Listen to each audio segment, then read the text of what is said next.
So welcome, good evening everyone. My name's Rachel Ainley. I'm the Head of Research and Evidence at Crohn's and Colitis UK. And we're really looking forward to speaking to you this evening about all things pregnancy, fertility and breastfeeding. So we've got a great panel lined up for you. And first of all, I'm going to get them all to introduce themselves. So should we go to Helen first of all? Helen S, I should say. Hi, my name's Helen Steed. I am a consultant gastroenterologist at Wolverhampton, and I've recently been doing some research on IBD and pregnancy. Thanks. And Rebecca. Hi, I'm Rebecca Edwards. I'm a paediatric speech and language therapist living in Pembrokeshire, West Wales, with my husband and our 2-year-old son, Oliver. I have Crohn's disease. I was diagnosed in 2015. Thank you. Helen J. Hi, my name's Helen Janiszewski. I'm a midwife. I was diagnosed with ulcerative colitis after the birth of my second child, which sparked my interest in inflammatory bowel disease and pregnancy. And I've recently completed a PhD where I looked at the experiences of pregnancy for women living with inflammatory bowel disease. Thank you. And Rachel. I'm Rachel Wimpory. I'm one of the IBD nurses at UCLH in London. I'm part of this live event tonight because I'm part of a team that do a IBD and obstetric clinic once a month at UCLH. Thank you. So this event is for anyone affected by Crohn's and colitis. You might have the condition yourself or support someone who does, but the challenges of the conditions can affect any of us. So this session is really for everyone. It's an opportunity to share experiences and suggestions. You know, everyone's different. What works for one person might not work for others. We can't give any specific medical advice, but we will mention resources as we go along that you might find helpful, and we'll be posting helpful links and comments in the chat, so you can seek support if you are finding things difficult. So we're here to answer the questions that people have put on the Crohn's and Colitis UK Facebook page in advance of tonight, and also the ones that you ask us in the chat during the broadcast, but we won't be able to answer every question. So we do ask you to be respectful to everyone attending when you post questions and comments in the chat, but we will try and answer as many questions as we can. So we're going to kick off with some top tips from the panel about the topic of fertility, pregnancy and breastfeeding. So I'm going to go to Rachel first of all. Yeah, so 2 top tips from me. Just the importance of being well from your IBD and for your fertility and during pregnancy, and just one way you can do this is make sure you're staying engaged with your IBD team and just discussing any concerns that you have regarding your treatment or whatever it may be for you. Thank you. I'm going to go to Rebecca next. So a couple of tips, echoing really what Rachel has said as well.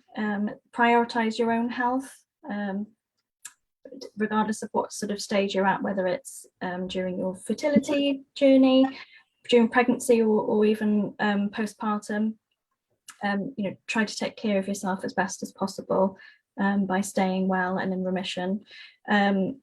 Ask questions if you're not sure about anything, or if you had a specific plan in mind in terms of a birth plan, for example, then make sure that you liaise closely with your IBD team, obstetrician, midwife, so that everybody's all on the same page and can give you the best care, and so that you feel that your care is being valued, and that you're a central part really to the care that you're receiving.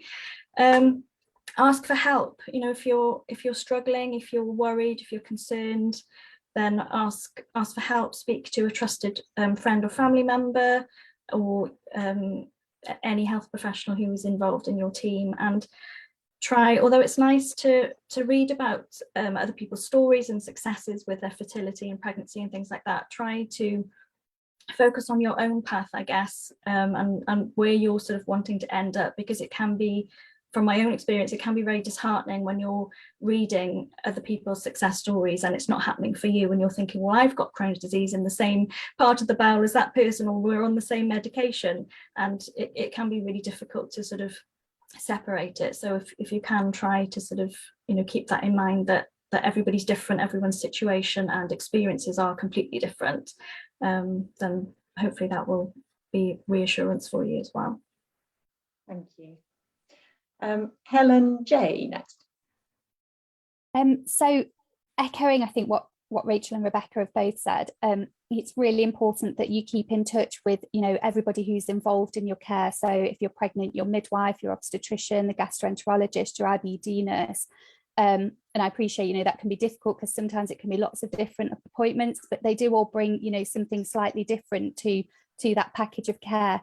And I think arm yourself with as much reputable evidence-based information as you can. You know, Google isn't always the best place to look, so make sure that, you know, you ask those questions, things that you're perhaps worried about, or you know, are there kind of niggling at the back of your mind. Just ask, and somebody will be able to, you know, signpost you or advise you. Great, thank you. And last but not least, Helen S. Yeah, they're all amazing points. And I would add thinking about it beforehand, so preparation and planning. So if at all possible, or you're considering getting pregnant, have a discussion with your healthcare team. And that's because we can allay a lot of your worries and concerns and start you on the right path so that you're going to have the best experience and the best outcome if it's all planned in advance. But recognizing that sometimes pregnancy happens and it's not planned, as soon as it does happen, again, get in touch with your healthcare team, but think about folic acid early as well before you've spoken to anybody. So you can buy that over-the-counter pregnancy supplements. You know, if it's even on your mind, you know, go ahead and just start taking them. And even if you're, you know, a young woman and you've got inflammatory bowel disease and you're not thinking about becoming pregnant, but you may become pregnant in the future, it's okay to bring up those questions and have those discussions before it's even on your path, because it'll set the tone for you for going forward and having kind of the best journey. So try and talk about it early. That is my key tip. Thank you. So we've received a number of questions in advance of this Facebook Live this evening. So we're going to maybe start with those. Now, you've covered some of this already, Helen, but a lot of people, Helen Steed, we've had a lot of questions around, people that are thinking about getting pregnant. What advice would you have for them? Is there anything you'd like to add to what you said before about being planned, talking to your team? Yeah, no, so I'd say the medical management when you have inflammatory bowel disease and you're living with it is really crucial, because there is a slight higher risk of worse outcomes if your disease isn't well controlled. And they're very small, but we can do something about it. And most people will become pregnant when they're in remission, will stay in remission during their pregnancy. But if you've got active disease, then about 2/3 of you may get worse or stay the same. So it really is that opportunity to do something about that in advance, you know, really take your medication, just be really religious about it and look after yourself and focus on keeping yourself well. And I think the other thing is that, as you said, you've had lots of questions, so lots of women have lots of concerns and worries during pregnancy, regardless of whether you have inflammatory bowel disease or not. It's a stressful time. But if you add living with a chronic condition that can make you feel pretty terrible at times, then those anxieties are more likely to be heightened. And they tend to follow very common themes around medication and genetics and your mode of delivery, and we can allay a lot of those. So the fear of not knowing and not asking is actually a lot worse than the reality. And when you speak to somebody about it and you get that information. So it is sort of harping back to that message of the information's out there, but you don't have to look at it alone. And there's a difference between kind of reading it in black and white and someone sitting in front of you and saying, I have seen other people go through this. These things are safe. It is okay to do this. So yes, it's sort of a reiteration of that, but we're here to help you around these kind of complex and personal decisions about timing of when you might want to have a baby and when you are pregnant and afterwards and how you're going to look after yourself. And you know, that is part of our role. So don't feel just because, oh, I'm not symptomatic at the moment, I can't say anything about it. Please say something about it. We want to talk about it with you. Thank you. And I was going to come to you next, Rebecca, because you've mentioned you're living with a young child. How did you manage the uncertainty of having IBD when you were thinking about having a family? It's really hard, as a woman who wanted to have children. When I was diagnosed with Crohn's disease, although it wasn't the first thing that I was thinking about when I was diagnosed, it obviously soon became a reality. Within a couple of years, my husband and I were thinking about having a baby, and luckily I already had a review planned with my gastroenterologist, so I brought it up with him. I had a discussion with him about my concerns, about all of it really, about actually being able to conceive, having a healthy pregnancy, healthy baby. Would there be any sort of repercussions? Would I go into a relapse, or need hospitalization or specific support with birth or anything like that? So straight away I had those discussions, but I'm somebody who will panic about everything if I'm given the chance. So to sort of focus my mind and to arm myself with that information really helped, and making sure that I could focus on the things that I could control, and letting go of everything else, and letting go of things that are out of my control, and that either other people needed to focus on as part of my care, or it was just sort of worrying that was unnecessary. So making sure that my quality of sleep was really good, going on sort of like walks and doing relaxation and things like that to really help to reduce my anxiety and my stress, to help with that. And yeah, those are the main things really, to reassure, I guess, reassure myself that I was doing all that I could to help with the fertility side of it, the conception side of it, and with the pregnancy then as well.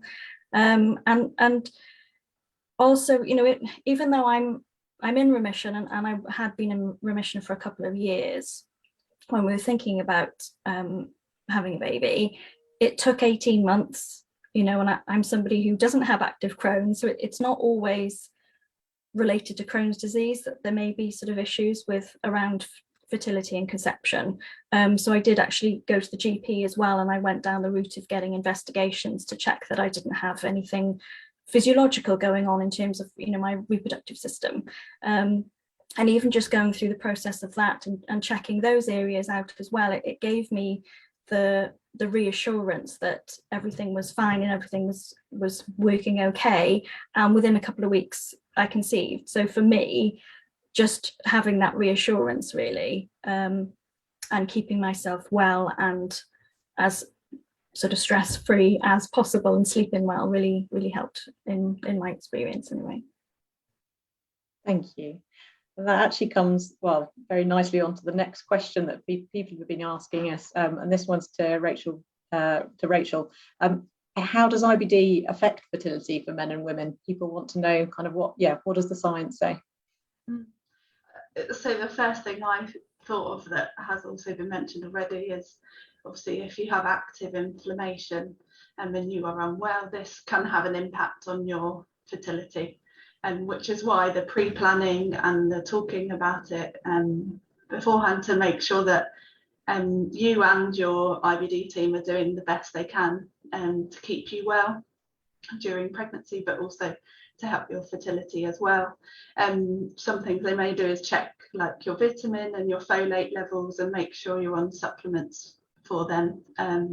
As Helen already said, of taking folic acid if you are planning to help with your fertility. And then I guess the other thing to mention is obviously if you've had other surgery before, whether it's sort of like pelvic surgery, and for men if they've had pouch surgery, which your surgeon will discuss with you before the operation, the effects that surgery could have on your fertility.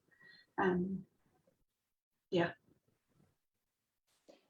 Did anyone else want to add to that one? Anything else to add? I would, if that's okay. I would just say that if you want to have a baby, then your chances of having a baby are excellent and as good as the general population. And even if you are struggling with your fertility, as women do who don't have Crohn's or colitis, you're with the support of the teams and in vitro and any of those other assisted sort of mechanisms around becoming pregnant, you're as likely to be successful. So it is about, if you want it, we can support you to make it happen. And you shouldn't you shouldn't worry about it. But there are, as we've talked about, things you can do to maximize your fertility and get the timing right for you to make your experience a more pleasant experience, where you're focusing on being pregnant and what's to come, and nesting, and not sort of worrying about having to deal with having a flare up at the same time. Yeah. Great. And we're getting questions coming in on the chat around people saying it'd be good to know, to talk a bit more about people who want to know more about deciding when, if they want to get pregnant or not, and thinking about contraception whilst living with IBD and whilst in a flare. So I wondered whether, Rachel or Helen S, you wanted to pick that one up now. Yeah, sure. Amazingly, lots of people don't actually think about contraception. And we're really terrible as clinicians and about actually asking about it. Sort of falls off the radar of the many things you've got to get through in a consultation.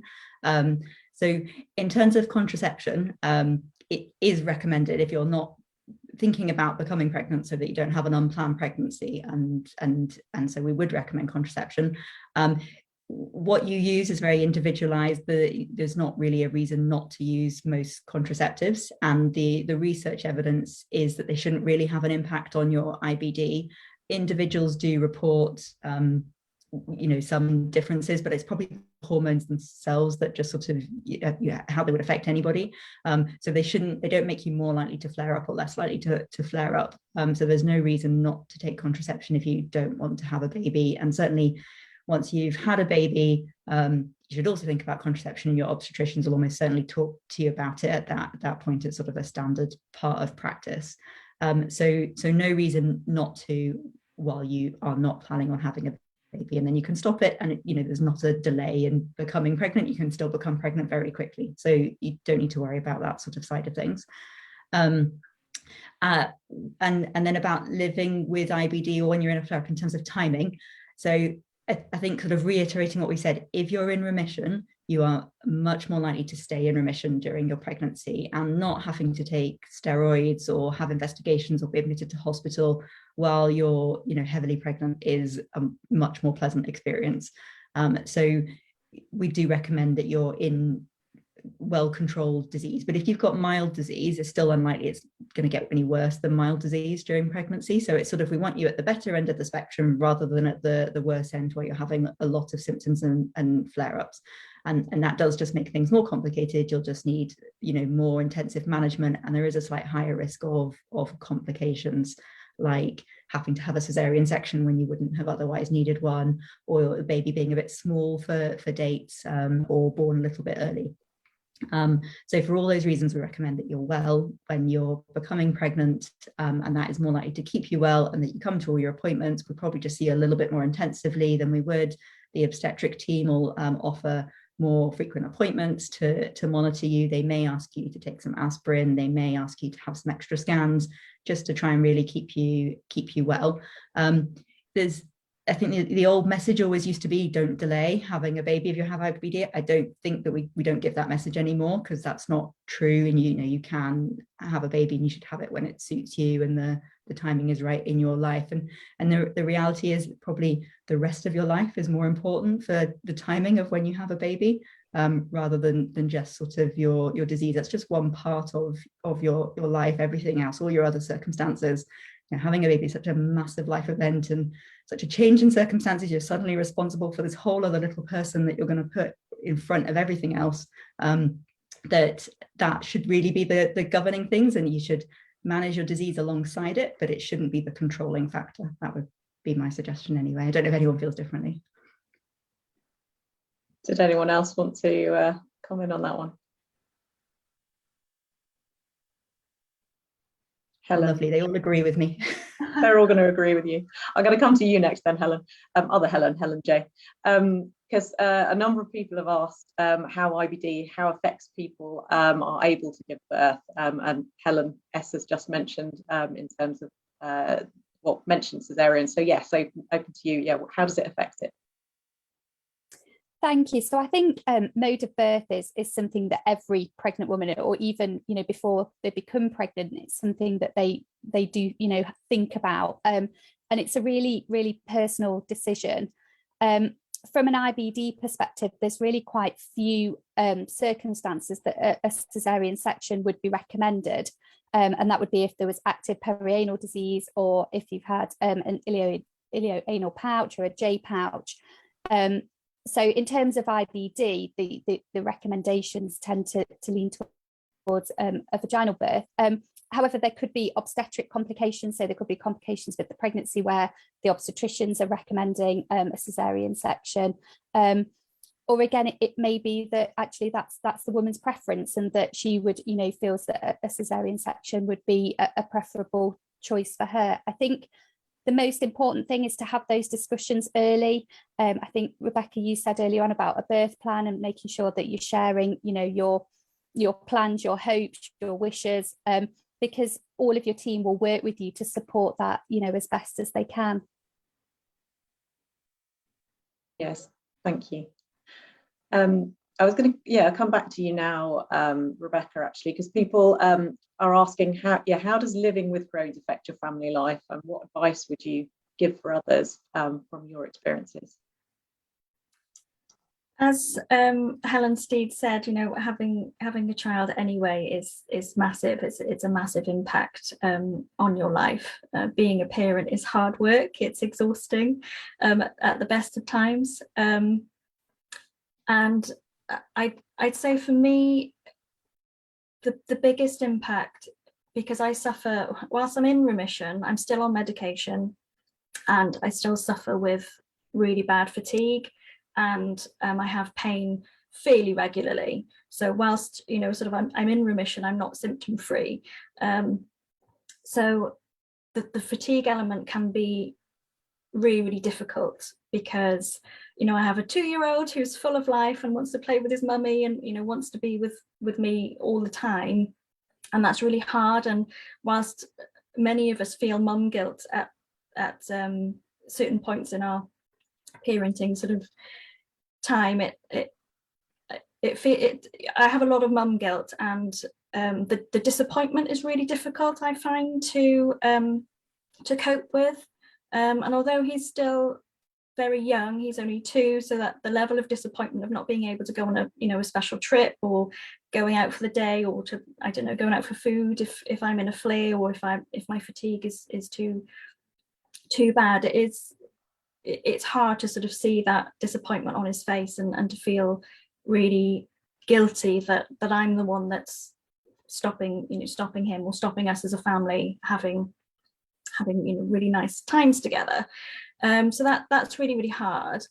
But what I would say, and a couple of things I suppose that I've changed about my life to help me manage my fatigue, really, and to help us as a family, is work-life balance. So if you are working and you are a parent, and you are struggling with that, is to try and find a work-life balance. So I work 3 days a week, and on one of my days off, my son still goes to nursery, so I have a day completely to myself, where I can either rest if I need to, or do some housework, or do whatever it is that I need to do that day. So that really, really helps.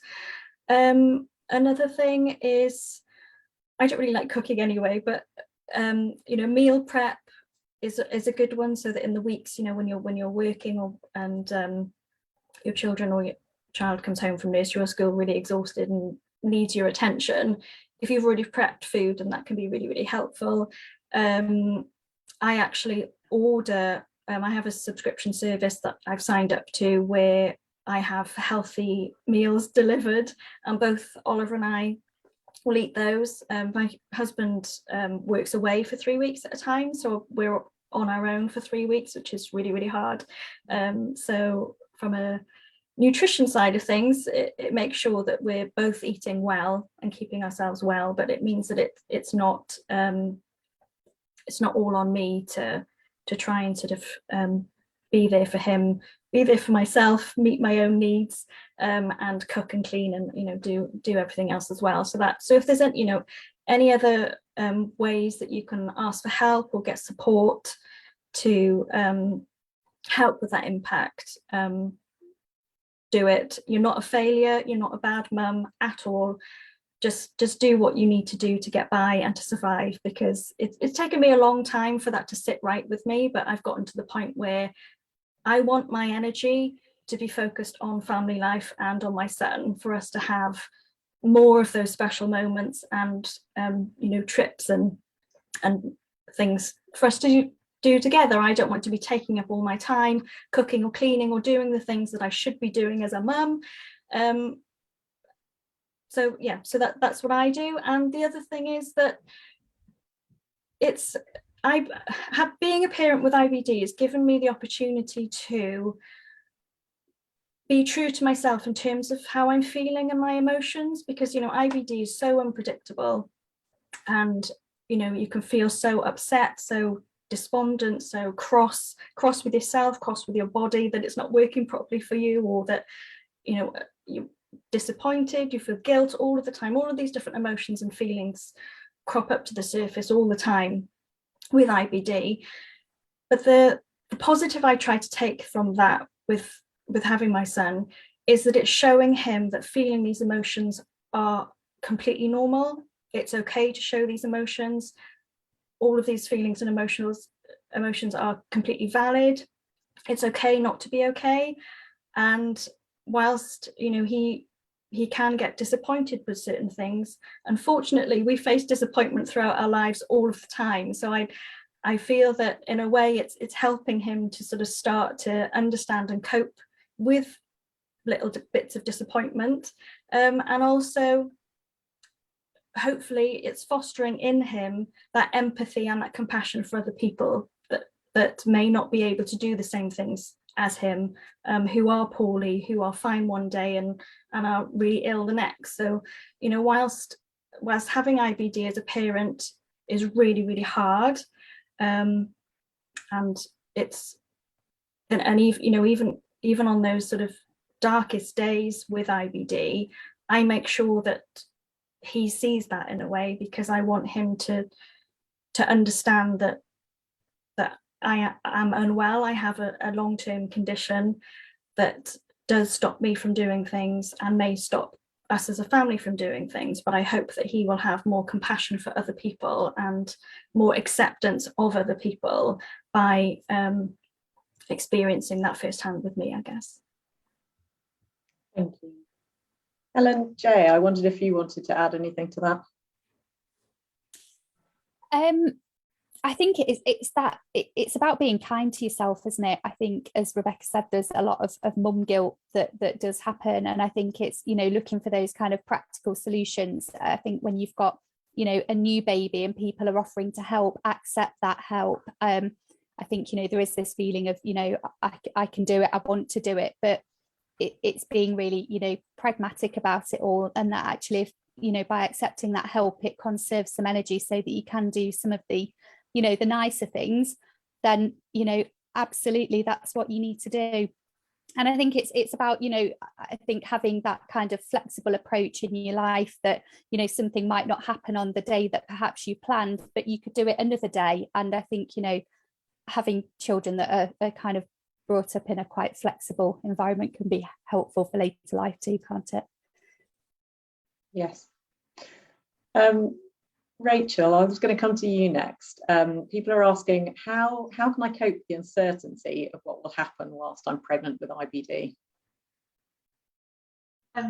So I think the first thing to say is just that it's normal to feel anxious and worried, I guess, during pregnancy, but especially with as Rebecca said, the uncertainty of IBD as well, and just the importance of talking to people about it, sharing your concerns and worries with, whether that's your IBD team, your obstetrician, your midwife, or your family and friends, people you trust, and also just making sure you're staying engaged with your medical teams, so your IBD team, your, as I said already, your obstetrician, your midwives. Keep taking your medications, but do talk about any concerns you have about taking them, and how long you should continue them for during pregnancy, and making sure you're going for any tests that they request, and contacting your IBD team if you are worried about symptoms you're having, and your midwives as well if you're concerned about anything during your pregnancy as well. Yeah, the main thing is talk to people. Yeah, thank you. Coming back to Helen S, people are asking, how does IBD and pregnancy interact? So the evidence, the research evidence, is actually very mixed and quite inconsistent about sort of how it interacts and how severity in particular impacts pregnancy. So you'll get some studies that say one thing and other studies that say the other. The one thing that is certain is that becoming pregnant with a flare-up can result in more persistent disease and a deterioration of health in about 2/3 of women if you are active. But if you've only got mild active disease or you're inactive disease, then when you become pregnant, it's unlikely to get any worse during pregnancy. So there are these big hormone shifts, and you have quite significant immune changes in your body when you become pregnant to allow you to not reject the fetus as it's growing, and they shift back very suddenly after you give birth as well. So some women will experience a flare-up after they've given birth, so even afterwards it is important that you still sort of stay in close contact, and I'm sure there's some women out there listening to this who've had the experience of being diagnosed when pregnant for the first time, and that's a huge wealth of kind of information coming at you and sort of things to have to handle and adjust to at the same time. So from that perspective, that's sort of how they interact together. There is that impact of the hormone changes and the immune system changes and the bacteria changes in your gut, but actually you continue to manage your disease in much the same way. You keep you stay on the majority of medications. There's very few that we want you to stop, so don't suddenly stop them. Speak to somebody and get some advice first before you do anything with your medications. Staying well and healthy during your pregnancy is all about kind of controlling those things that you can control, and sort of those good behaviors, those adaptive behaviors for doing well. Those are probably the key things. And then the other thing that we've already touched on is around that sort of mode of delivery, but the majority of people will have a normal vaginal birth. Everything will be pretty much a normal pregnancy experience for most people. And there'll be a limited impact. And if we've got you well managed beforehand, we make it even more likely that that's the case. Yeah, thank you. Coming to you next, Helen J. What impact does IBD medications have on breastfeeding? People want to know. So I think the main concern that people tend to have around breastfeeding is when they take medication, and it's how that medication, if it goes through to the breast milk, if it then passes through to the baby, and the impact it potentially could have on the baby. I think the reassuring thing is that there's very few medications used in IBD that categorically should not be used during breastfeeding, and they tend to be the same medications that shouldn't be used during pregnancy as well. I think it's always really difficult because it's that balance of risk. I think when you look at pregnancy and breastfeeding, generally most medication manufacturers, kind of almost sit very firmly on the fence and say, it's not recommended unless the benefits outweigh the risks. And I think as a pregnant woman, that's really difficult then to how do you determine those risks? I think the main thing is to have those discussions. You know, that the majority of medications are deemed that are used in IBD are deemed to be very low risk during breastfeeding, and therefore, you know, breastfeeding is absolutely an option to most women who choose to breastfeed. I think equally, some women may decide that they don't want to breastfeed, and that is, you know, that is absolutely fine too. From that practical perspective, they feel that perhaps it's just not, you know, not the right choice for them. And, you know, the midwives and you know, the people caring for you after your pregnancy will support your decisions. Did anyone else want to come in on breastfeeding and IBD? I would just add that reiterate everything that's been said, that if you want to breastfeed, you can, but if you don't, because for whatever your personal reason is, but, you know, if your disease is flaring up and it, you know, your fatigue is bad, it might not be the right choice for you. A mix might be the right choice for you, and, you know, you shouldn't feel critical of yourself about making the right decision for you at the time. But in terms of medications, yeah, so you can take your mesalazines, your sulfasalazines, your steroids, your azathioprine, your 6-mercaptopurine, infliximab, adalimumab. All of those can be a low risk to continue to be taken. There's some of the newer medications where we've got a little less information about, but they are tending to look from the American database like they probably are okay. And you have to remember, most of the medications, if you're injecting them, the reason we don't get you to swallow them is because your stomach acid would destroy them, and there wouldn't be anything left for you to absorb. And it's the same if your baby's eating it, it's still got stomach acid that's going to digest that drug. So, you know, those medications, even if small amounts are appearing in breast milk, it's not the way that we administer the medication anyway to be useful. So they're all very, you know, unlikely to have any specific things. But it is really hard because no drug company will say it's okay to take anything in pregnancy or while breastfeeding. They are just covering their backs. And there are some countries where it's incredibly litigious, and, you know, and that's why they do it. And it's impossible to research it on pregnant women, because you're never going to get ethical permission to trial a drug on a pregnant woman and see what happens. So we only ever accumulate that evidence quite slowly over time, from people's experiences and people, you know, needing to stay on a medication out of necessity. But it's better, the overall message is it's better to have controlled disease on medication, and it really shouldn't impair how you have your pregnancy or breastfeed or kind of look after your child. And the only medication I would just flag up to everybody as the definite no-no is methotrexate. So for any of you who are on methotrexate, we try to avoid it if you're a woman of childbearing age, but there are some people where it's just the right drug for you and your disease. You will have had a warning from your doctor and your team when they started you on it about not becoming pregnant and needing to stop it 6 months in advance of being pregnant.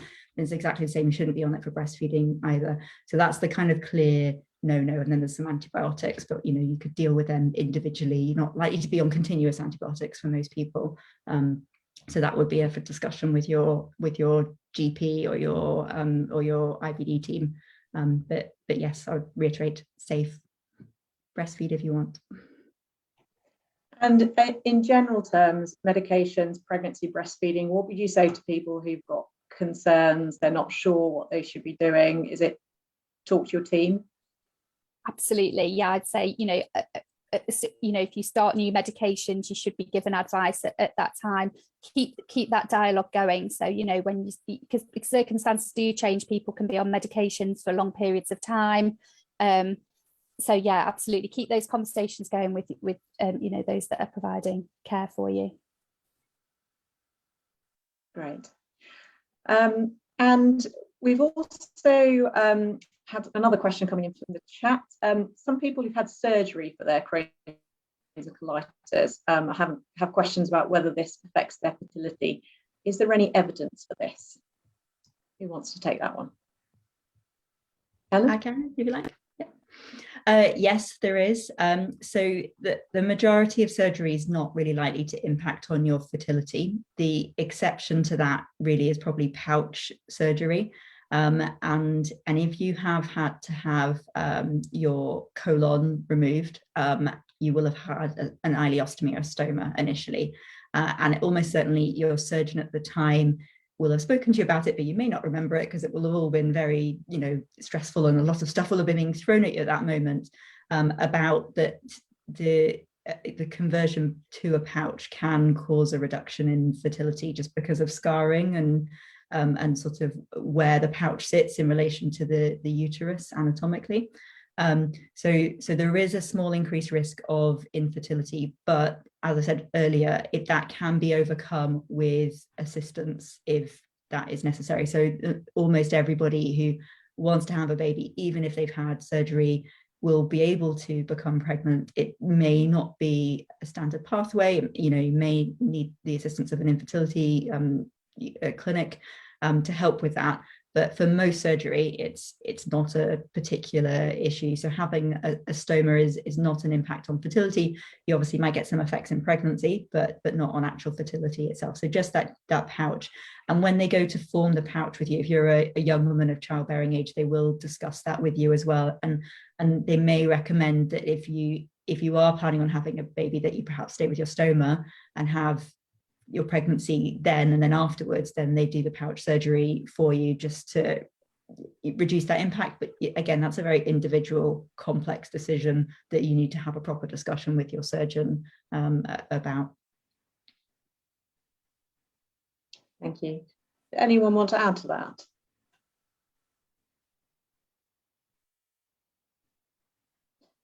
No, great.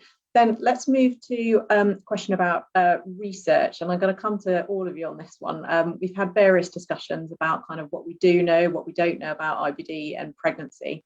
But yeah, the areas of women's health and IBD that need more research. I'll come to Rachel first.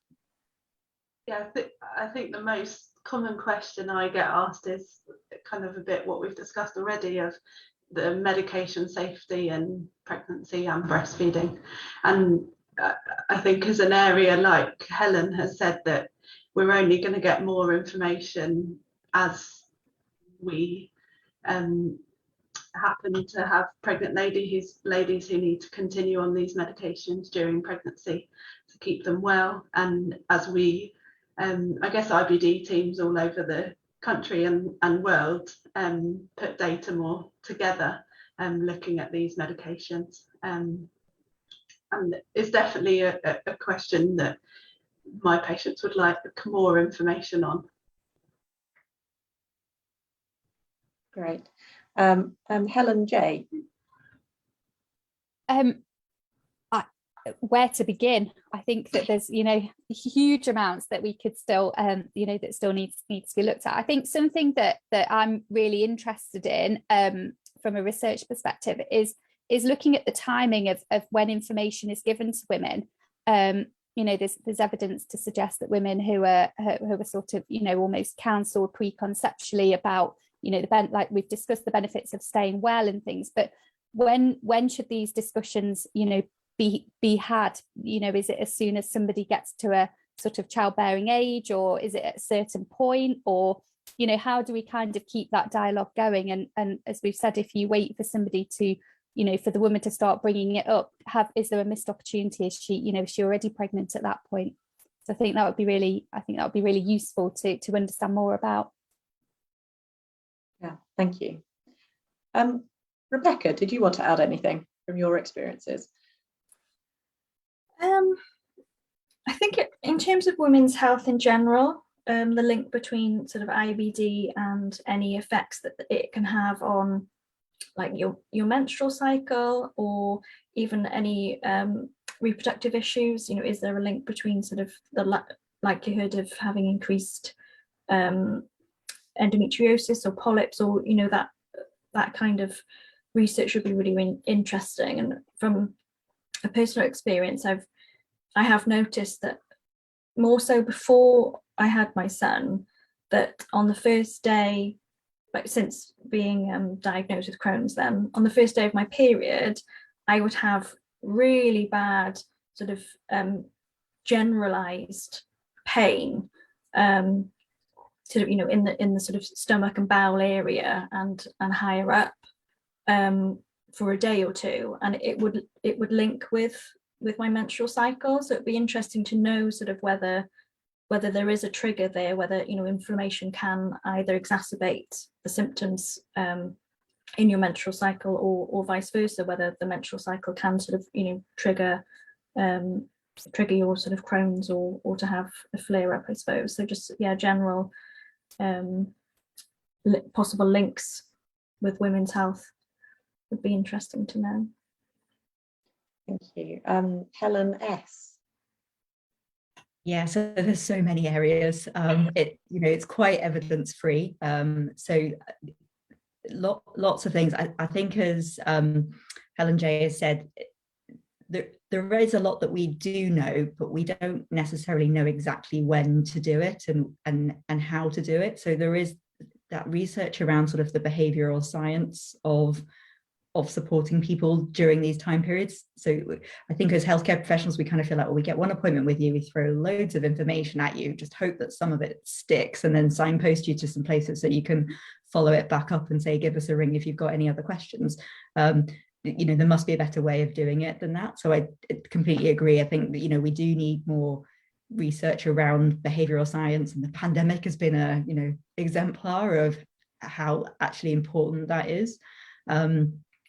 The other areas that I can think of, so diet, I suppose, in particular. Diet's obviously key anyway in Crohn's and colitis. Lots of questions and answers that we don't have around diet. But when you're pregnant, your tastes change, how the flavor of things alter. You've got a baby compressing everything kind of in the middle. You know, what is the optimal diet to recommend in those flare-ups, or when you're well, to kind of maximize things? I think we don't have those answers.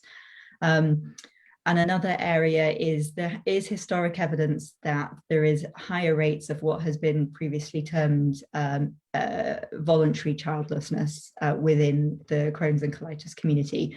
And obviously we can debate till the day cows come home about the term voluntary childlessness, but it's that sort of the subconscious, conscious decision not to have children because of your inflammatory bowel disease, or impacting it on some way. And a lot of that has been thought to maybe be down to those fears, and we've got much better medications now. But actually how women have babies and when they have babies has changed a huge amount. Women are tending to have babies a lot later in life. Fertility naturally falls as you get older anyway. There's sort of all those things impacting on it. People are much more aware. There's lots more information out there than there ever was before. It's not just sort of your consultant and your GP, it's the internet now. And I think, is that a real thing? I don't know if we actually know anymore if it really exists. And I'm sure that people's thoughts and feelings about whether they want to have children or think they could have children fluctuate over time. And we probably need to follow a group of women up long term to see what is impacting those feelings and influences, and whether there is something that we should be doing. And Rebecca's alluded to the anxiety and stress and worry. They are heightened in women who are living with inflammatory bowel disease who become pregnant. So it's high in pregnancy anyway, but it is even higher when you're living with this chronic condition. And what are the right sort of psychological interventions? Is it more frequent appointments? Is it a leaflet? Is it a video? Is it support groups? Is it all of them? Is there something that we don't know about? Those are all questions that could be answered. So lots and lots and lots of sort of opportunities. And then there's the actual basic science around bacteria and inflammatory markers and the genetics of the disease, and whether doing any interventions early could make a difference. I think there's a question in the chat about the chances of inheriting in inflammatory bowel disease in babies if you have a Crohn's or colitis yourself. And there is a higher risk than for the general population. So the chances of having it if you have inflammatory bowel disease is about 5 or 10% for your baby. So it's still fairly low, and it varies between Crohn's and colitis as well. But it's very complicated. You'll know some families where everybody in the family has got Crohn's disease, and they probably have lots of the genes that predispose towards that. And you'll be aware that there's a big genetic study that's going on across the UK, and hopefully that will shed some light on that. We'll be able to offer much more personalised advice in the future to people about their own individualised risk. But I think the main message is the risk is still relatively low. It goes up a lot if you and your partner both have inflammatory bowel disease. So that it's probably more like a 1 in 3 chance that any child that you have could then develop inflammatory bowel disease. So I know there's a dating app for people with inflammatory bowel disease that gives doctors the heebie-jeebies because we're like, oh no. But that's the truth of it, is you marry the genetics, you just increase that genetic risk. So yes, they'll have a slight increased risk, but it's still only a chance. There's something that happens beyond genetics that sort of turns those genes on. We have not figured out what that is yet. I really hope that we do one day so that we can stop it from happening. But at the moment, yes, there is that little risk. So there's all that sort of science around it as well. And there's some, for those who are interested in bacteria, sorry, that's my sort of other interest, but you transfer your bacteria when you give birth, and that provides a protective effect, and your bacteria as women with inflammatory bowel disease is altered compared to the general population. And is there anything we could do about that? Could we boost that with probiotics? Could we transfer a healthier bacteria pattern to your infant? Could you take probiotics, which are probably fairly benign, during pregnancy safely? We don't know the answers to those things yet. So lots is the answer. Thank you. Rebecca, was passing on inflammatory bowel disease something that you were worried about when you were considering getting pregnant? Is that something that you thought about? Honestly, no, it wasn't, and perhaps it should have been, but no, I was relieved to be pregnant, and I wanted to enjoy my pregnancy as best as I could, because I didn't know what the sort of future would hold in terms of my IBD and the impact that would have. And I think with being someone with a long-term condition, I also have ME as well. So I guess I'm prepared for it, so that if my son does get diagnosed with Crohn's disease or any other long-term condition, then it's something that we can manage together. But honestly, it didn't cross my mind at the time, no. Thank you. There's another question coming through in the chat. Some people who are immunosuppressed whilst pregnant or breastfeeding might wonder whether that could pass on to their baby. Do they need to take any extra precautions to look after baby's immune system? Who wants to have a go at answering that one?